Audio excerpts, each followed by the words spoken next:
It was the 19th of July, 1972. The day was warm, families were enjoying the weather outside, and 49-year-old mother of three Hilkka Laitinen was working at the bar since the morning. At 2:30 p.m., she tells her boss that she's gonna go home and rest before her pantsuit fitting later in the day. She leaves, humming happily, and is never seen again. Hilkka Tuulikki Laitinen was born on 27th of March 1923 in Käkisalmi. There's unfortunately no information publicly available about Hilkka's childhood or her parents, but later in life she was described as warm, cheerful, and family-oriented.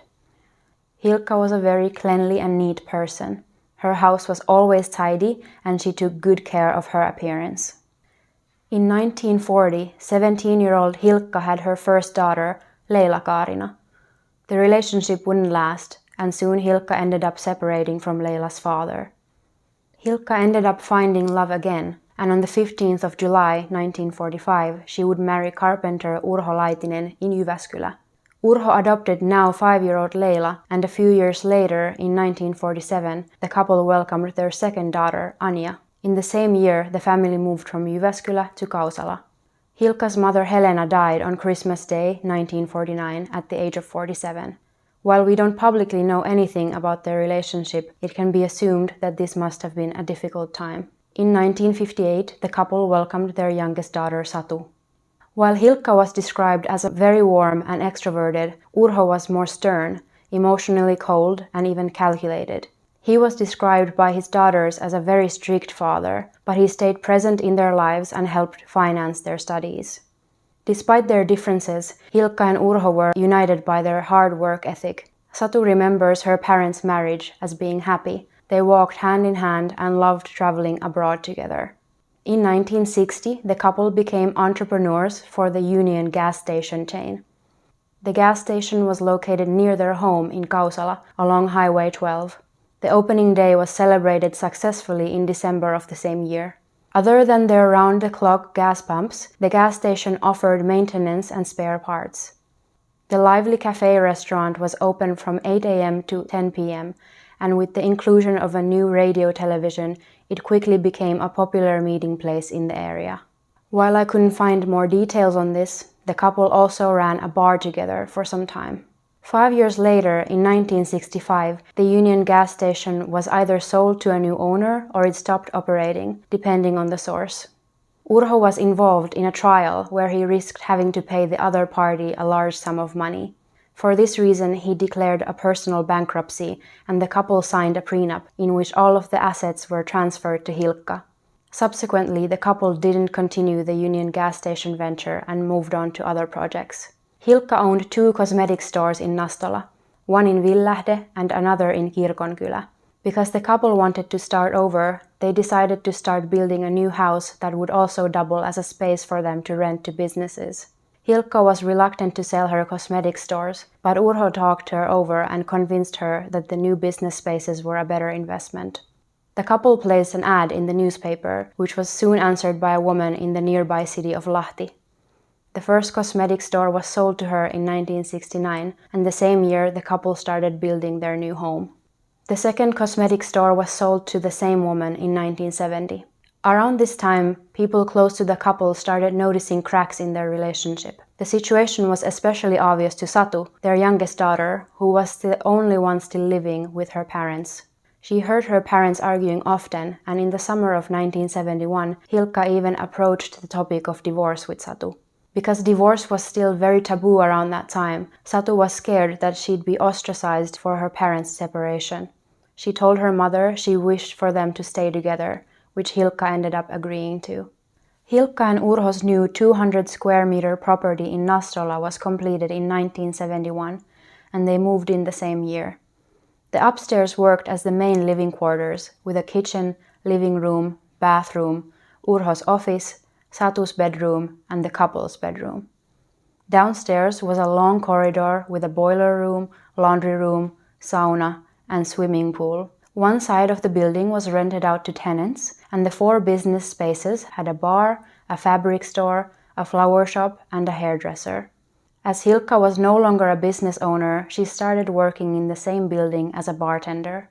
Hilkka had direct access to the bar from the downstairs corridor.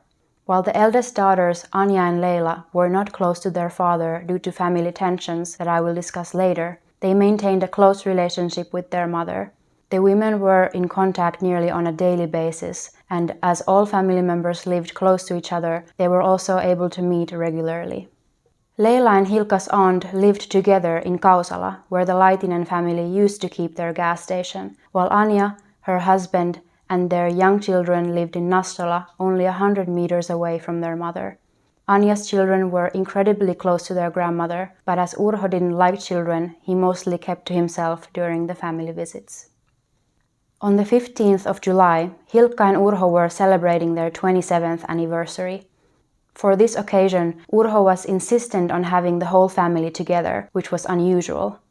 He arranged for the group to travel an hour away to the Pulkkilanharju campgrounds and was especially excited for the couple's new camper van. Anya and Leila were aware of their parents' tumultuous relationship, which is why they were confused as to why they were celebrating their anniversary in such a big way. What made things even more strange was that Urho even wanted the children to join, when he usually couldn't stand them. The women were reluctant to join this unusual trip, but agreed after their father insisted. Hilkka and Urho suddenly seemed to get along very well, and remained in high spirits throughout the whole day. Leila was not having fun, because she couldn't shake the feeling that something was off. To her, Urho's sudden positive attitude seemed fake, and the trip seemed like it had an ulterior motive. Anya's husband Hannu also noted that Urho's behavior seemed odd. Usually he was cold and withdrawn, but now he was smiling and playing with his grandchildren, which he never liked doing before. The group enjoyed some food and alcohol. At some point during the day, Hilkka and Urho announced to the group that the two of them were going on a long trip to celebrate their anniversary. They were hoping to embark in a week or so at the end of the month. They first planned to stop at a villa in Pertunmaa that Urho had access to through his job at the Mallasjuoma factory. Then they were going to Norway through Sweden. Hilkka was even gloating about her new pantsuit, which she had especially ordered from her dressmaker for the upcoming trip. Hannu and his wife Anya were discussing a trip of their own, which they planned to take to Vieremäki next Monday on 17th of July. Originally, 14-year-old Satu was planning to tag along with her parents to Norway, but wanted to join her sister and brother-in-law instead. When Urho heard about this change in plans, his ears perked up. He approached Hannu and confirmed whether it was true that Satu was also leaving on Monday. Hannu said she was. Urho then asked how long the group planned to stay on their trip, to which Hannu replied, "At least a week, maybe 2. Depends if there are berries to pick." On Wednesday, 19th of July in 1972, Hilkka was working the morning shift at the bar. At around 10 o'clock, Hilkka called her dressmaker, Marjatta Widgren, that she'd pop by sometime later after her shift. Hilkka's pantsuit was almost ready, but she needed a fitting to make sure it was just right. She also mentioned the pantsuit fitting to her employer, Eva Dahl, and said that she planned on getting a new smoking jacket made for Urho as a surprise birthday present. During the rest of her shift, Hilkka seemed like her usual self, smiling and talking with customers. Hilkka told Eva that she would head home for some rest when her shift ended around 2:30 p.m. As the bar was on the same premises as her home, she went home through the basement. Hilkka hummed happily in her usual way when she left the bar. This is the last time she was seen by an outsider. Satu and Anya had left on their trip. Urho was at work and the family's tenants were away, so Hilkka walked into an empty house. While we don't know her exact movements after this, it is thought that she took off some of her jewelry as it was later found in the home. After this, she most likely laid down on the sofa or in bed to get some shut-eye. She hoped to call her aunt Helena before leaving, so she was probably counting on Urho to wake her up when he arrived home. We know for sure that her plan for the day was to travel to Villahti to her seamstress in order to get her pantsuit finished.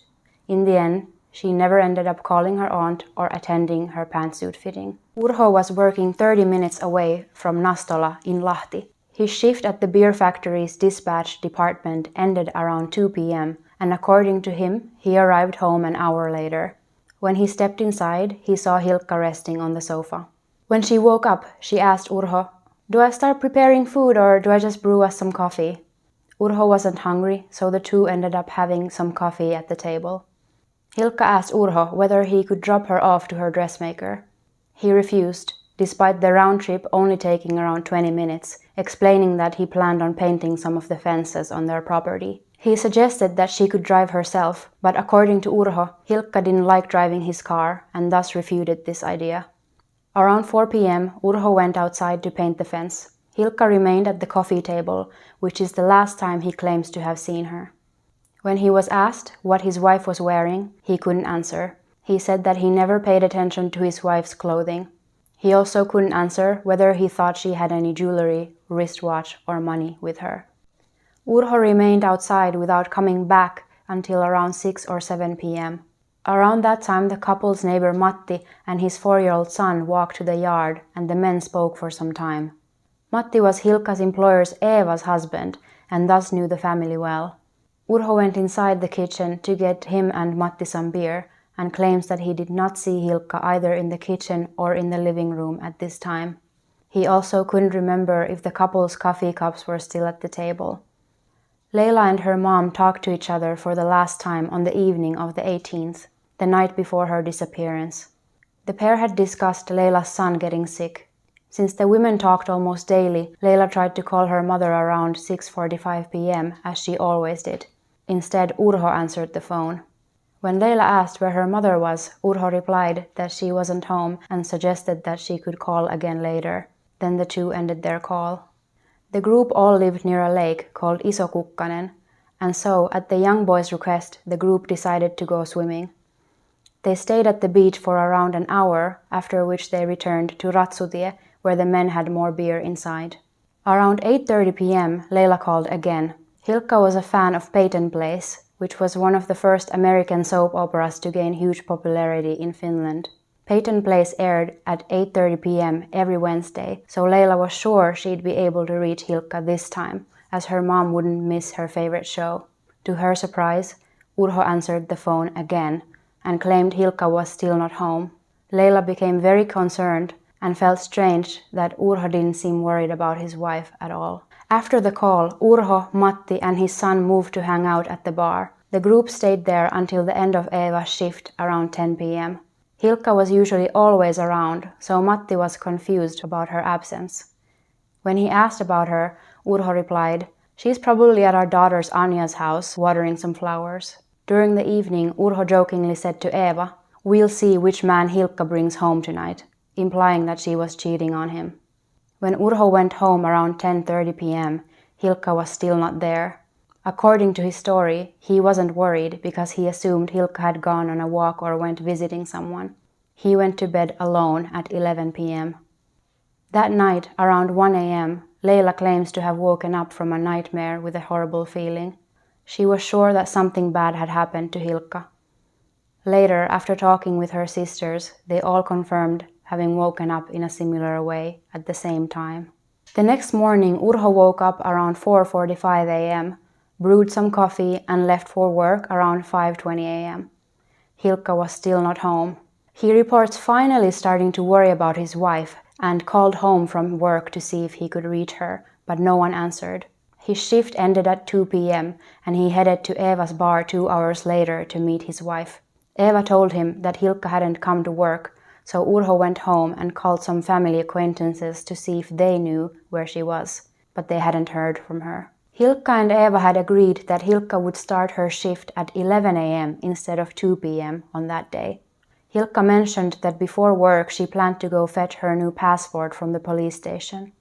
When Hilkka didn't come at 11 as they'd discussed, Eva assumed she had missed her bus and would arrive at her usual shift at 2 p.m. instead.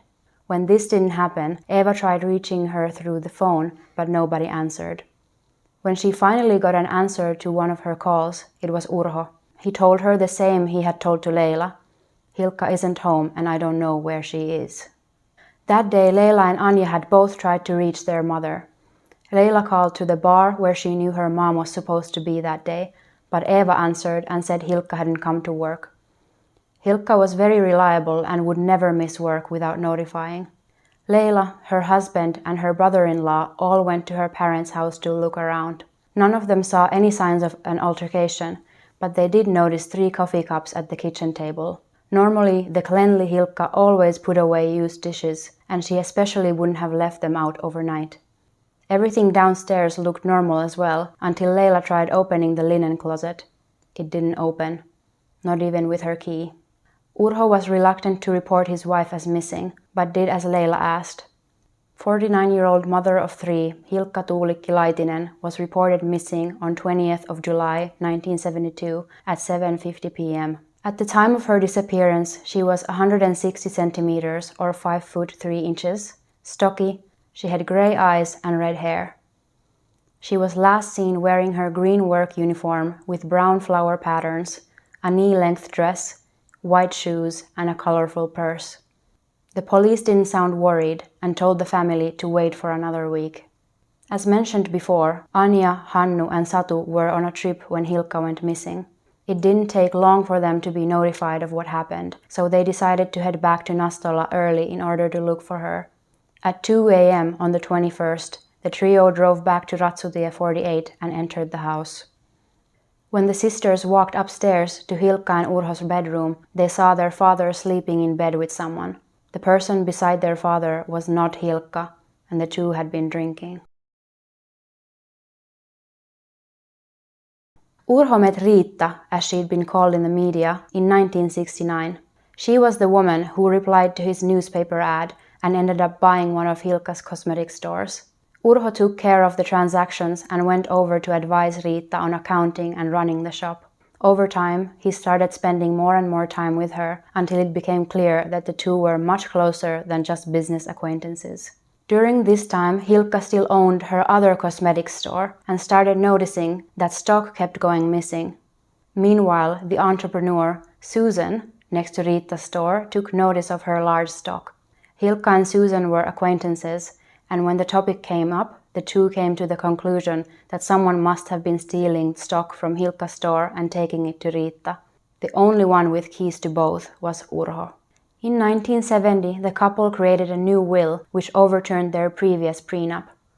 The will dictated that in the event of death, the shared property would all go to the remaining party, while in the event of a divorce, all of the property would remain in Hilkka's name, as was before. She opened up to her daughter Leila that she felt pressured and blackmailed into signing the new will.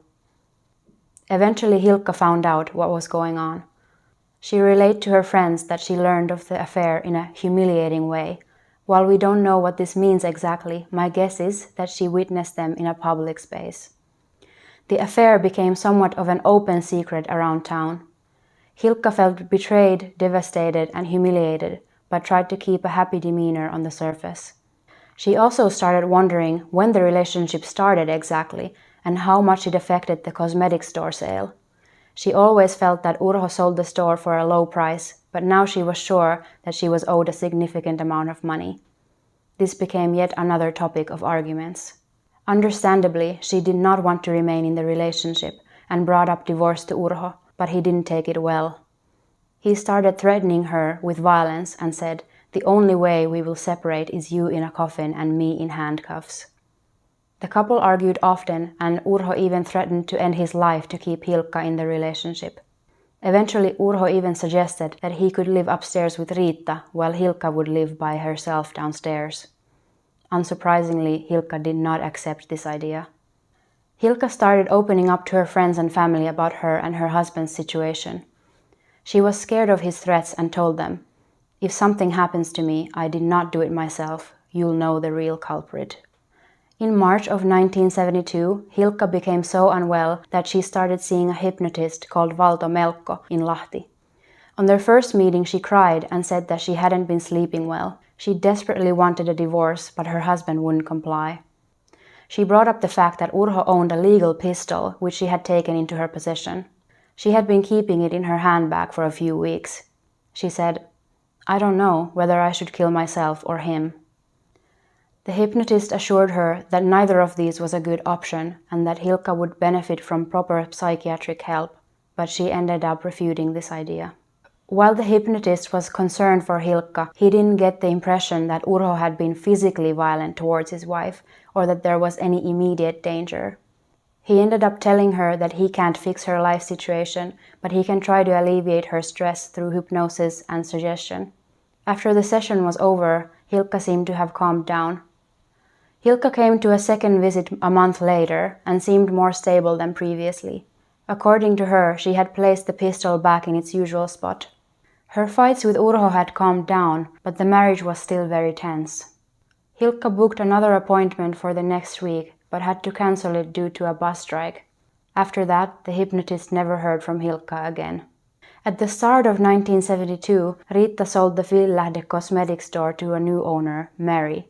Mary remembers seeing a ring on Riitta's finger. She commented, "We were in such a hurry that we couldn't even get an engraving." When later on Riitta showed Mary her ring again, she saw 3 white stones on it as well as an engraving with a date and Urho's name. Riitta said that Hilkka had gone to discuss divorce with a judge. "I'm sure this will all be resolved by summertime." On Thursday, the 20th, a day after Hilkka disappeared, Riitta visited Mary at her old cosmetic store. Mary wasn't there, but the temporary employee was informed by Riitta that she's going to move to Nastola soon. Another employee, a hairdresser, said that she herself was looking for a new apartment when Riitta offered that she could move to her soon vacant Lahti apartment. Around the same time, Riitta also told one of her employees that Urho had reserved a property in Nastola, implying that the two of them were going to move in together. She happily asked, "Could you run the shop for me in August? I was planning on vacationing at the same time as my man." A week after the disappearance, Urho and Riitta arrived at Mary's store. As you might remember, she was the new owner of Hilkka's old cosmetic store. Urho claimed that Mary had called Hilkka about Riitta and Urho's vacation plans and accused Mary of gossiping. Urho started threatening Mary and said he'd come to her house at night to mess up her marital affairs. Let's get back to the night of the disappearance, when Anja and Satu came back home early. After seeing Riitta and Urho in bed, Anja and her husband decided to go home.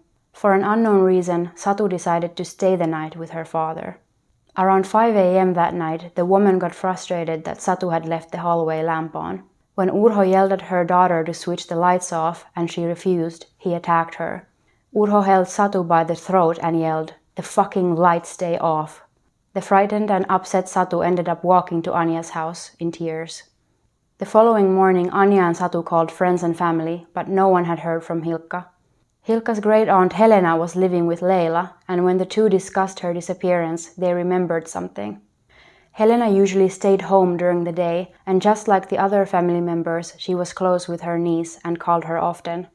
As I mentioned before, on the day of Hilkka's disappearance, Helena was waiting for a call from Hilkka.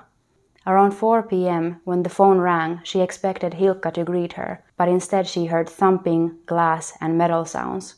Helena couldn't hear any talking, so she wasn't sure who the caller was. She kept listening, and the call lasted for 10 minutes before abruptly ending. Helena told Leila about the call, but they both came to the conclusion that the phone must have been out of order. Now they wondered whether the call had more significance. Anja and Satu returned to the house to look around. They noticed that some cigarette butts had been put out on their mother's St. Paulia flowers. Hilkka would never have done so, or let anyone else do it either. The two also noticed the same 3 coffee cups that Leila had seen the day before. They had still not been put away. When the sisters went downstairs and approached the linen closet, they were able to open it like usual. When they entered the laundry room, they saw some wet clothes near the mangle. They saw that one of the soaking textiles was a bedspread with some blood on it. When they asked their father why the bedspread was bloody, he explained that their cat had given birth to kittens on top of it. When the sisters asked police whether they'd like to investigate the bloody bedspread, they refused. Because the family did have cats, the girls ended up believing their father's story. Eventually, the bedspread was washed. Years later, when the police finally wanted to investigate it, it had gone missing.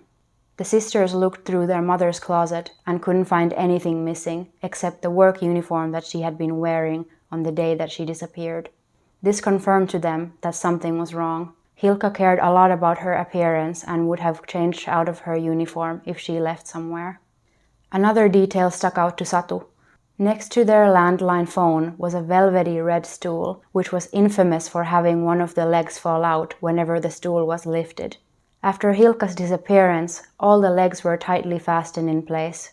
Satu wondered why the stool remained broken for so long, then was suddenly fixed. The next day, Anja's husband Hannu visited Urho at work in Lahti.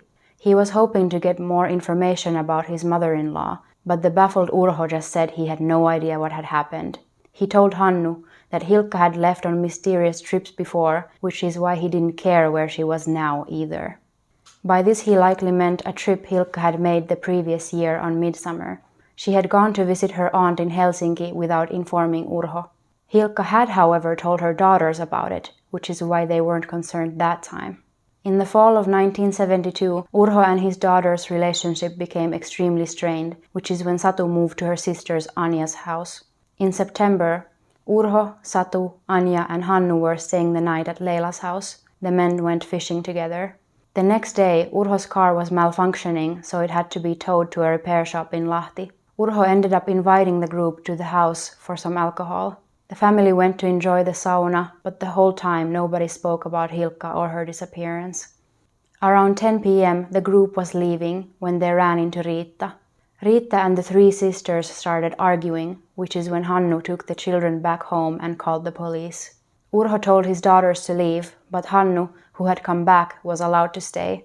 The police arrived to settle the situation, which is when everyone except Urho, Riitta and Hannu had left. The trio went inside and Riitta started to brew some more coffee. Hannu took note of how well Riitta navigated the kitchen, knowing where every utensil was. The next day, when Urho's daughters came back and tried entering the house, they were unable to, so they decided to spend some time at Eva's bar. Sometime later, when Satu and Hannu tried ringing the doorbell again, they were let in by Urho. To their surprise, they ran into Riitta in the hallway, who was nearly naked. Urho, Hannu and Satu went to converse in the kitchen, but Satu became agitated about Riitta, which is when she yelled at her. Riitta ran into the kitchen and slapped Satu on the cheek. Hannu came between the women and separated them. Urho became very angry about the situation and told the visitors that he'd be changing the locks so that they could no longer enter his house. On the day of the disappearance, Hilkka and Urho were taking care of a German shepherd. Sources were contradictory on whether the dog was actually Hilkka's or someone else's, but regardless, it was very attached to her and she took good care of him. For multiple weeks after the disappearance, the dog kept going outside and coming back later, wet and covered in mud. Rumors started spreading that the dog was looking for Hilkka's body and tried to dig it up from the ground. Despite this, no one followed it to see where it kept going to. Satu has stated that the dog was eventually run over by a car, but didn't elaborate further. A few weeks after the disappearance, someone built a small burial mound between the restaurant Onnimanni and the Laitinen house. There were fake flowers on top with a note reading, "Here I lie." Hannu and Urho were driving past it when suddenly Urho stopped the car. He got out, broke the mound and drew the flowers away in a rage. Hannu described that he had never seen the otherwise cold and calculated Urho so angry. He seemed to almost shake with rage. Hannu ended up picking up the note and gave it to the police, but they never found out who wrote it. Urho was already disliked around the area, so after Hilkka's disappearance, people became suspicious of him. Some have suspected that some kids made the mound as a prank, while others assume that someone from the restaurant made it, but no one knows to this day. Police started to investigate Hilkka's disappearance in the start of August. The lead investigator, Lauri Heikkilä, believed that the case would be solved quickly, especially as the National Bureau of Investigation had joined the search. Because the lead investigator had a strong suspicion from the start that Hilkka never left her home, they started the investigation off by looking at the property.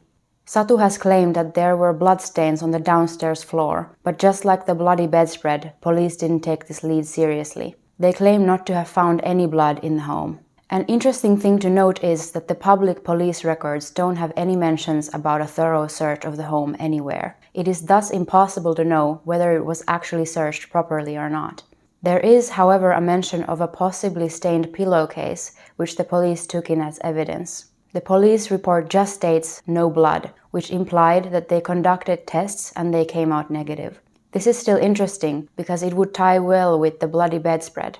If Hilkka went to bed for a nap like she said to Eva, it would make sense that if someone attacked her while she was sleeping, the blood would have been on the sheets. While searching the forests and water bodies of Nastola, the police started focusing more and more on Urho and his mistress Riitta. This led them to search both Urho and Riitta's car trunks, but they were unable to find any fibers or hairs that could have been connected to Hilkka.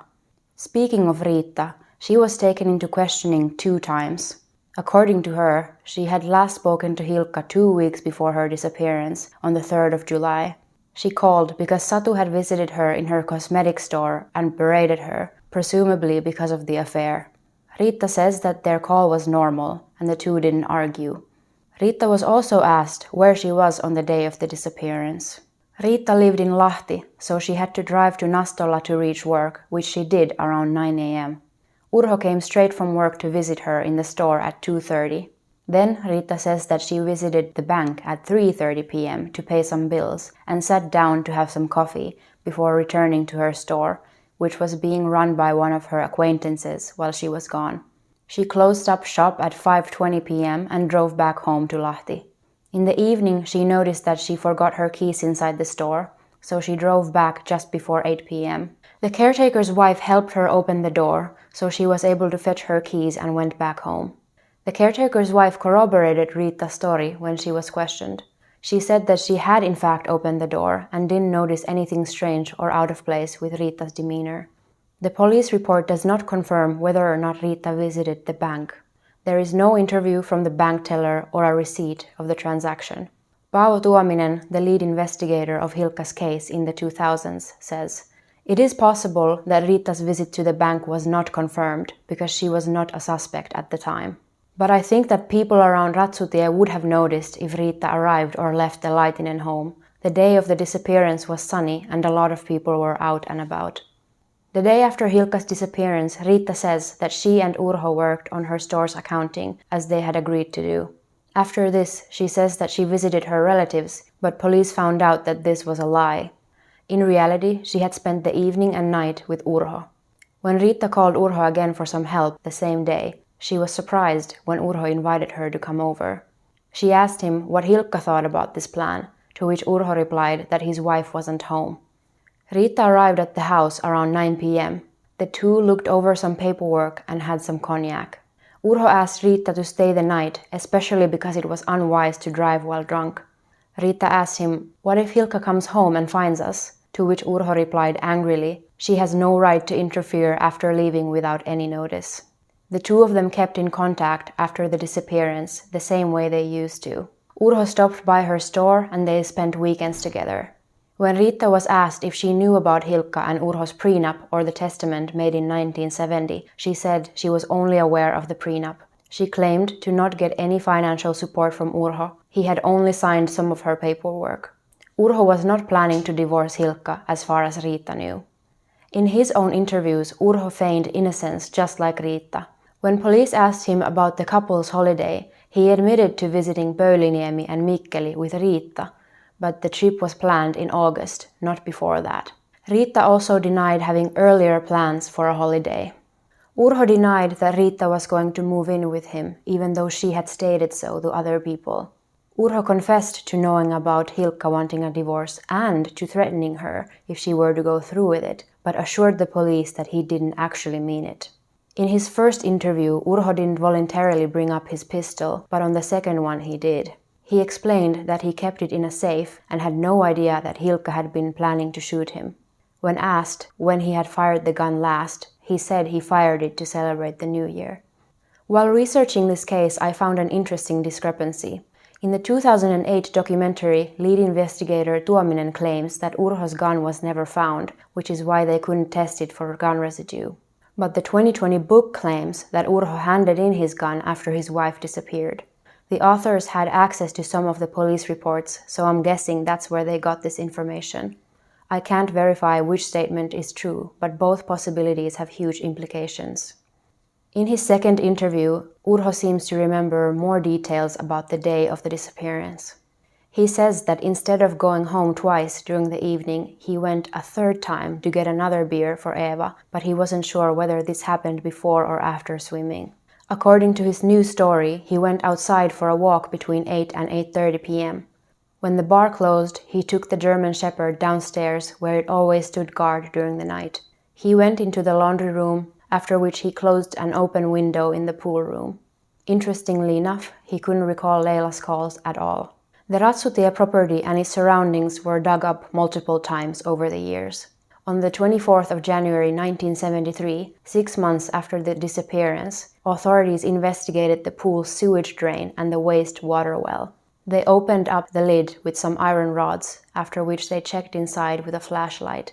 After using a wooden pole to poke around, they came to the conclusion that Hilkka wasn't inside.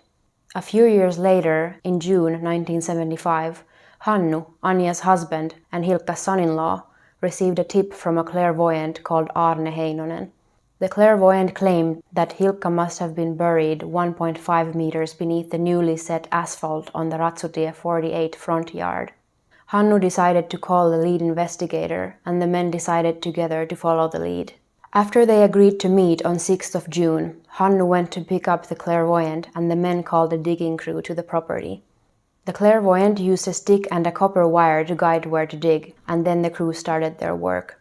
A huge crowd and a news crew gathered on the scene when the digging started. In the first hole, the diggers spotted something, and Hannu hopped inside to see what it was. It turned out to be black construction plastic packaging. The clairvoyant pointed out 2 more spots, but the men only ever found more pieces of plastic and construction waste. While the news crew was there, Hannu asked anyone with a vital piece of information to come forward and offered a 5,000 mark reward for a tip that leads to solving the case. 5,000 Finnish marks would be around 840 euros in 2024. In the same year, police also investigated near a dry milk company's premises in Nastola's industrial area, but presumably didn't find anything. Urho told investigators that he had been visiting relatives in Sysmä 3 days after the disappearance. According to him, he has spent the 22nd and 23rd looking for Hilkka at the relative's summer home. He did see that the doors were open and their boat was missing, but didn't see Hilkka anywhere. Riitta was asked about this and she confirmed the story. When the relatives were asked to corroborate the story, they told investigators that they were visiting the summer home that weekend, but never saw Urho there. The same month as the first digs on the property, Urho was questioned again, which is when he admitted to lying about this. He said, "I don't feel the need to chase my wife, since I've never done it before either." Around the time that he claimed to have been in Sysmä, Urho's car was actually spotted 20 kilometers away in Salonsaari. When he was questioned about this, he denied being there. Another witness testified that they had seen Urho fishing on Lake Päijänne around the time of the disappearance, but he also denied this vehemently. The area was also close to Salonsaari, where the other witness had seen him. In June of 1975, police finally headed to Salonsaari to search around the area where Urho's Plymouth Valiant was seen. They conducted both water and ground searches, but were unsuccessful. In 1982, new tenants were living in Ratsutie 48, but police wanted to investigate a specific closet on the premises. They were suspecting that there might have been a false wall at the back of the closet, which might have been a secret hiding place for Hilkka's body, but no such thing was ever found. A lot of rumors still float around about where Hilkka's body could be. Some claim to have seen Urho burning something for days in a large barrel, with thick smoke rising out of the yard. Many people got rid of trash by burning it in their yard during this time, so this wasn't completely out of the ordinary. According to speculation, Urho must have burned the body and transported it elsewhere in the barrel. This detail, however, has never been verified by the police, nor could I find any news reports about it, so take it with a pinch of salt. In February of 1976, Urho wrote the government a letter where he criticized the investigation, saying that the police had turned his daughters against him and damaged his property. He also questioned the fact that in 1975 he was convicted of resisting an officer. What happened was that a policeman who couldn't find Riitta at her apartment in Lahti came to ring Urho's doorbell to see if she was there. Urho opened the door and started arguing with the officer, and the incident was taken to court. Urho ended his letter by saying, "I feel that I'm still a decent citizen despite the authorities' attempts to prove otherwise." A month later, in March, the government announced that the letter didn't justify any call to action and ended up dismissing it. 2 years later, in 1978, Urho and Riitta maintained that the excavation and opening of the well caused damage to the foundations. They ended up filing a compensation claim for the government. The police had to dig up the well again in order to gauge whether or not there was damage. Authorities had received a tip that there was another secret well on the property, which they had also decided to search for during these digs. In the end, they did not find a secret well, nor did they find any proof that the real well was damaged. As a result of these findings, Urho and Riitta were in turn suspected of giving false statements to the police, which is why they were subsequently arrested in March of that year. On the 4th of May, Riitta was interviewed about her statements relating to the well, which is when she confessed to having lied about her story. "When I came to court, I was expecting to testify about the 1975 digs in the front yard, but instead I was asked about the well. For some reason, I lied and said that I was there in 1973 while the well was being examined, even though I was actually in my shop. I don't have an explanation for my false statements." Urho, on the other hand, denied lying about the damages at all. Police interviewed dozens of people that were present at the well, such as the reporters, construction workers, and other witnesses, but found no evidence to back up Urho's claims. The court ended up dismissing Urho's claim for damages. Since Urho was being represented by Hilkka's legal guardian, who was trusted with her finances and her property, she ended up being responsible for Urho's legal fees, despite still being missing. In 1980, Nastola's board of trustees were unhappy with how Hilkka's legal guardian had performed their duties. The board believed that the guardian had been working for the benefit of Urho, not his wife. According to his daughters, Urho had been using Hilkka's guardian to pay his personal bills without gaining the permission to do so. His expenses had been chipping away at the family's savings and increasing their debts. The added bills and lack of transparency caused major issues in overseeing Hilkka's accounts. The board of trustees filed a lawsuit against Urho for all these violations. Urho was never willing to talk to newspapers about his wife's disappearance. Despite this, in 1976, he gave a rare statement to the adult magazine Ratto. He said, "I'm satisfied with the knowledge that I'm innocent in regards to my wife's disappearance. The police have great prerequisites to solve the case. There's nothing I can do that could help them. I won't be giving any interviews about this mess. Slowly my cup is getting filled, and when the first drop overflows, I will reveal what I know. I guarantee that you will all have something to talk about then." In 1980, he said to another adult magazine that, "I've only managed under all this pressure because I know for a fact that I'm innocent." 3 years after the disappearance, on 23rd of May 1975, a new witness came forward to the police. He was a local man that lived a 5-minute walk away from the Laitinen family. Years earlier, in 1972, he was working as a temporary doorman at the restaurant Onnimanni, the house right next to Urho and Hilkka. The doorman was working on the night of the disappearance and says when he was closing the door to the restaurant, he witnessed a black car driving towards him. It turned to travel downhill in the Ratsutie 48 yard, which is when he saw Urho inside. Urho said hello to the doorman before continuing down. Nastola was completely quiet otherwise, and the doorman saw no other cars that night, which is why the interaction stood out to him. He only found out about Hilkka's disappearance from Anja a few days later on the 23rd, but he had no reason to believe Urho had anything to do with it, which is why he didn't come forward at the time. However, over time, when he saw more and more news about the disappearance, the sighting started to bother him.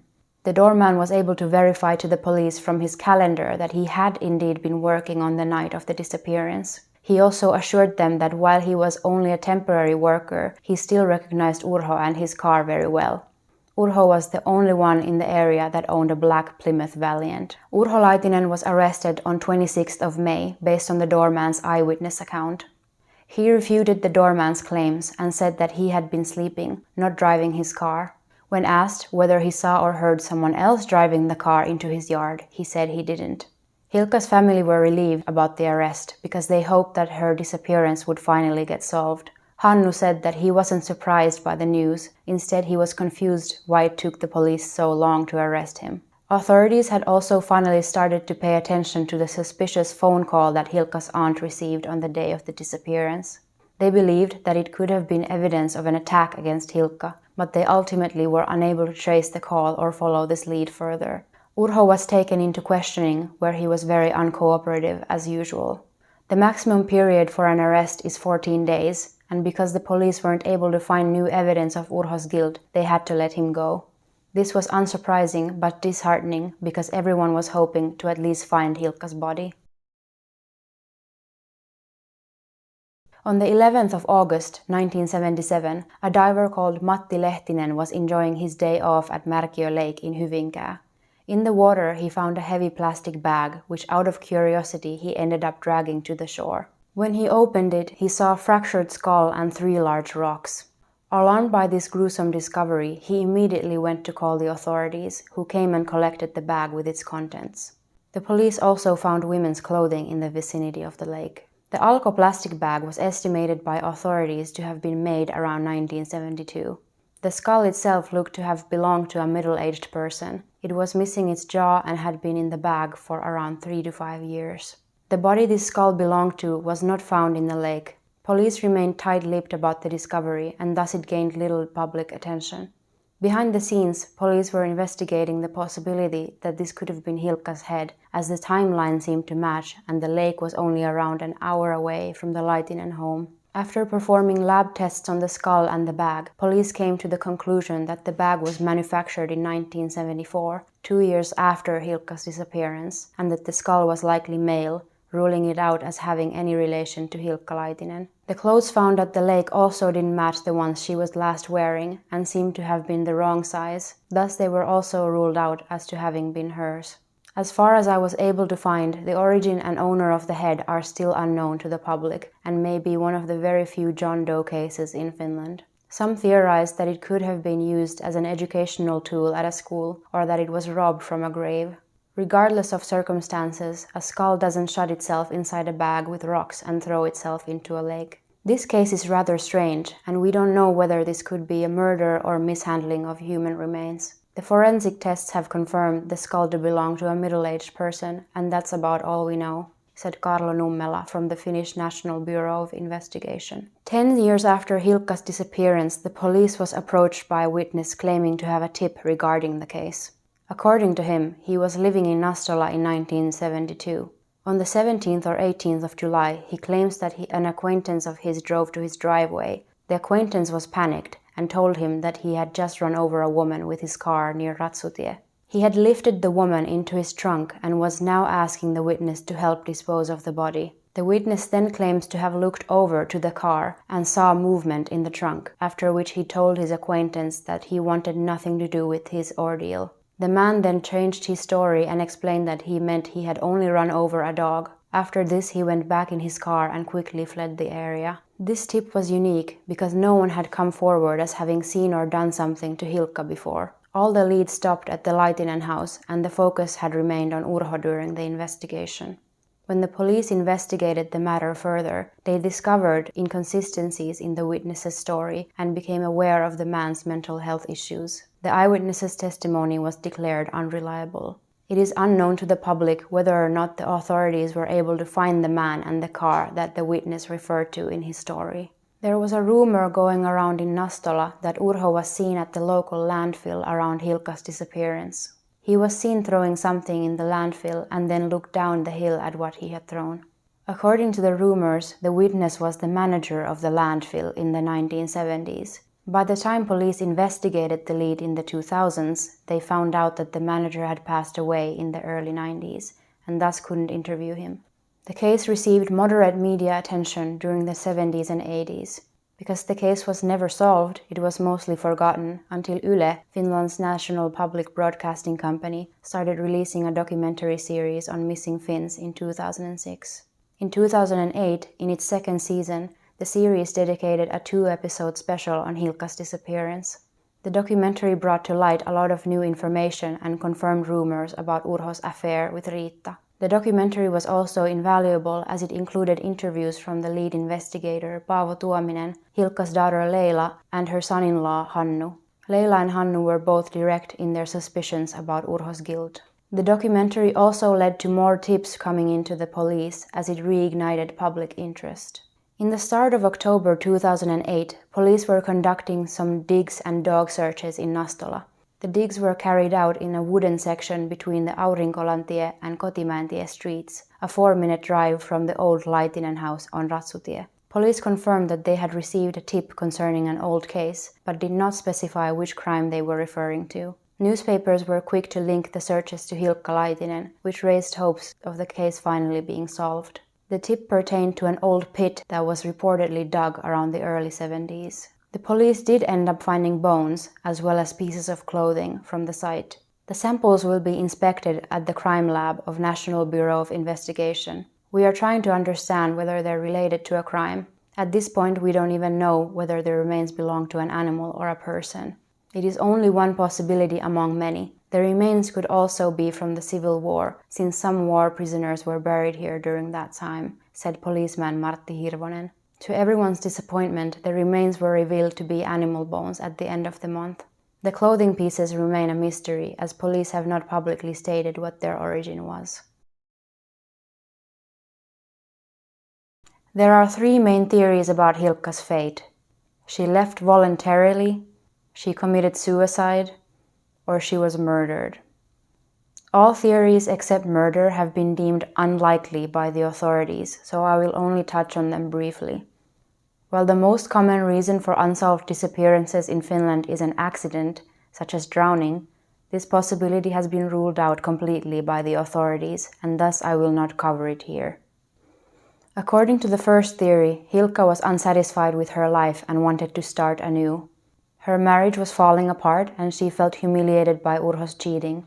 Despite seeming happy on the outside to her friends and family, she might have felt depressed. Hilkka had gone on solo trips before, such as when she visited her aunt in Helsinki during midsummer in 1971, a year before her disappearance. Since Hilkka didn't inform Urho of the trip at the time, he used this as an example during the investigation that she had a habit of leaving without telling anyone. Hilkka had been discussing with Eva about another solo trip earlier in 1972. She wanted to visit Spain in June, which is why she had arranged for a new passport. This trip never ended up happening, and she disappeared a month later. Some have theorized that Hilkka did go abroad, perhaps to Spain as she planned, or to Sweden or Norway. Another facet of this theory is that Hilkka was cheating on Urho with another man and left to be with him. This theory hasn't been covered by the media, but has been brought up as a possibility on internet forums. Some interpret Urho's remark, "We'll see which man Hilkka brings home," as him genuinely suspecting her of cheating. Another reason people believe in this theory is that Hilkka didn't seem to love her husband anymore, didn't seem bothered by his adultery, and even wanted a divorce. The Finnish authorities and her family don't think it's likely that Hilkka left by her own accord. Hilkka was a very loyal, steady, and family-oriented person who always told people where she was going. Leila believed that if for nothing else, Hilkka would have at least stayed for 14-year-old Satu, which she had done until her disappearance. Hilkka was never seen by anyone after she left work around 2:30 p.m. To get to a bus stop or to hitchhike, she would have been spotted by someone, especially the people inside the Ratsutie 48 businesses. The community was small and everyone knew each other, so it's not likely that someone saw her and didn't recognize her. Proponents of the suicide theory believe that Hilkka decided to go through with her threats after suffering with severe depression. She decided to leave her belongings at the house and took the gun, which is why it wasn't found. Instead of walking towards the road where she would have been seen, she might have walked towards the woods from the back of the house. The suicide theory is also believed to be unlikely by the police and Hilkka's family. Police Sergeant Paavo Tuominen believes that most people, especially a family-oriented person like Hilkka, would have wanted to be found by her family eventually. If she committed suicide, how did she travel to such a secret location that her body hasn't been found in over 50 years? The gun suicide is also unlikely if Urho really did surrender the gun to the police. Another question is, if Hilkka cared about Satu so much that she wasn't going to leave the marriage for her, why would she have killed herself? Surely going missing and potentially being found dead would be much more painful for her family. Most people, including her family and the police, believe that Hilkka was murdered.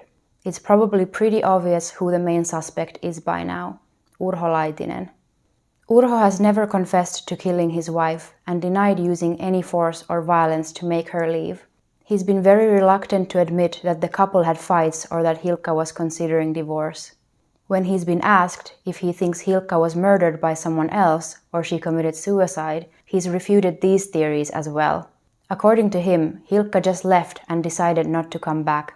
When asked where he believes his wife may have gone, he's never had an answer and has admitted that it wasn't like Hilkka to at least not tell her daughters where she is. Let's discuss some suspicious details around Urho. Satu and the tenants were gone for the day, meaning there were no witnesses in the house at the time of the disappearance. Urho even made sure days before that no one would be nearby.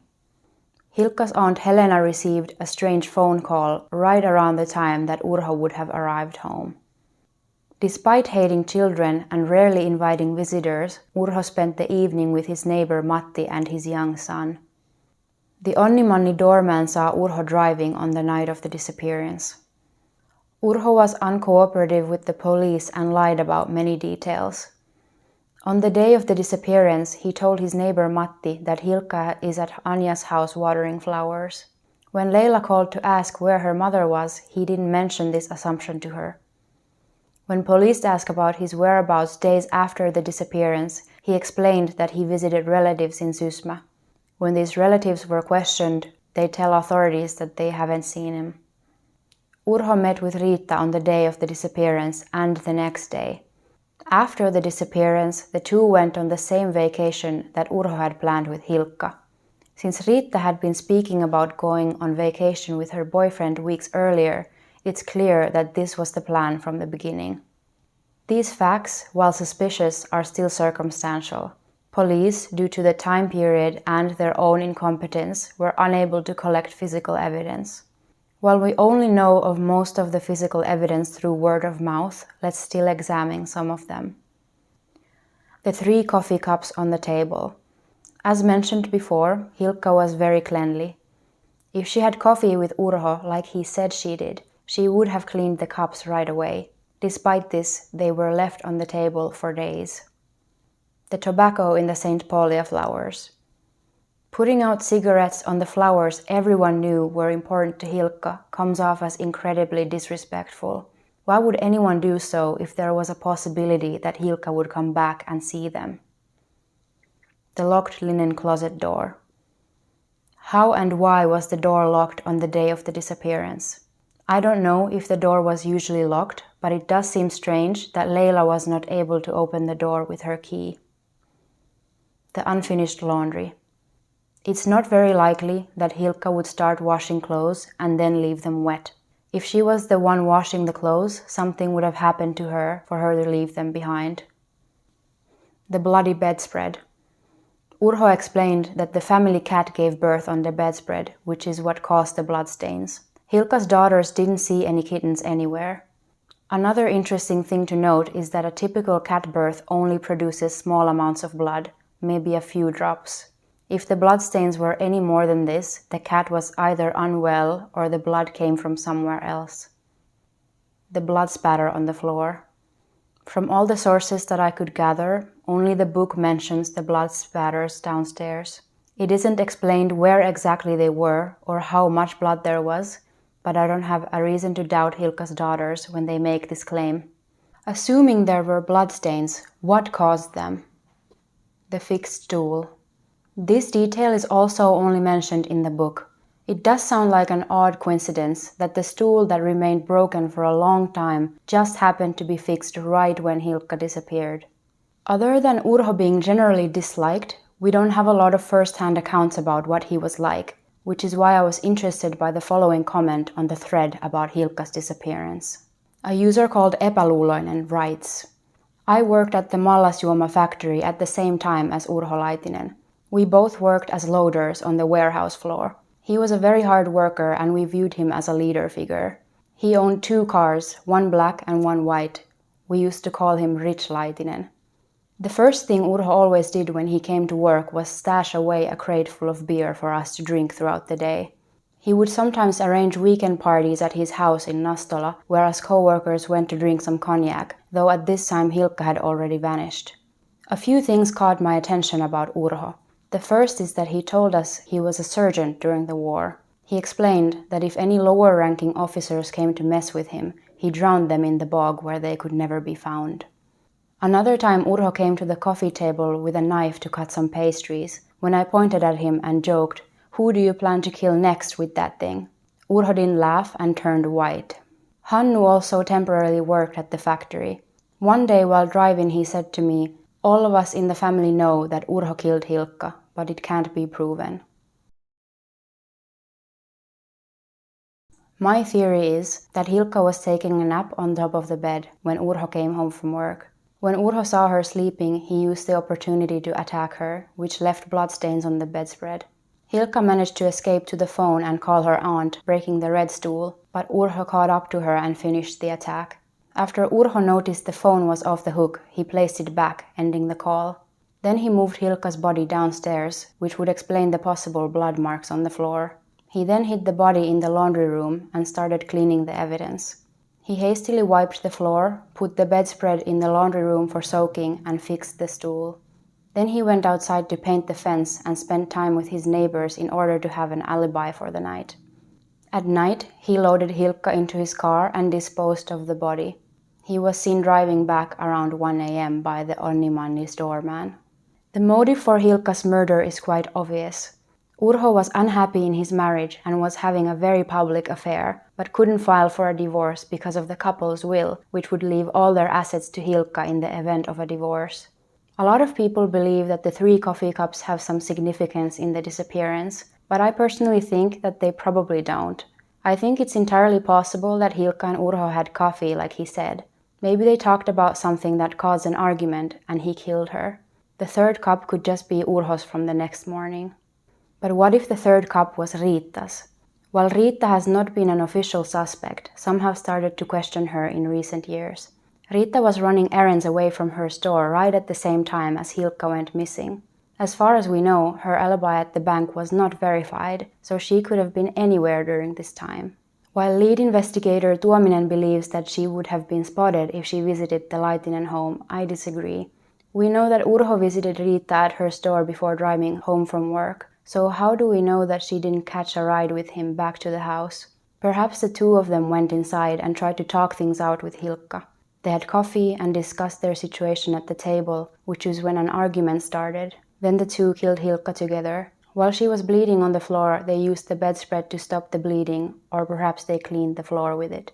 Riitta eventually returned to her store in order to create an alibi for herself, while Urho took care of the crime scene. While many don't believe that Riitta was directly involved in the murder, it is likely that she at least knew that it happened. Why else would she have felt comfortable living with a married man who was heavily suspected of killing his wife? Wouldn't the doubt and fear have eaten away at her? What if Hilkka wasn't murdered, but someday she decided to come back? To many, Riitta's behavior and choices make no sense unless she knew something. Riitta moved in some time after Hilkka's disappearance. According to discussion boards online, in 1973, Urho terminated the contract of some of the businesses that were operating on his premises, including the barkeeper Eva Dahl, who had been the last person to see Hilkka alive. Many of them left without argument. At the start of 1980s, the couple decided to permanently relocate and move to Norway, into a small village called Skibotn. There they built a new house and started running a lodge at the camping grounds. User StillLove wrote in 2023, "As a little kid I met Urho and Riitta at the Skibotn camping grounds. We slept at their lodge. The year was either 1985 or 1986. We stayed in a small and humble room. There were no other visitors. Urho was very quiet and followed our every move with a piercing gaze.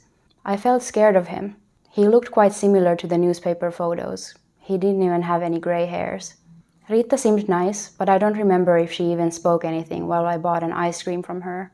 She had light, medium-length hair and looked very thin. In the morning, the adults of our group found out that Urho and Riitta spoke Finnish. They were surprised by this discovery since they hadn't spoken a word the day before. The group started asking Urho where he was from, which he became agitated by. When he answered, he looked nervous and sweaty. When someone asked why he'd moved so far away, Urho was quiet and ended up shouting for Riitta to come in.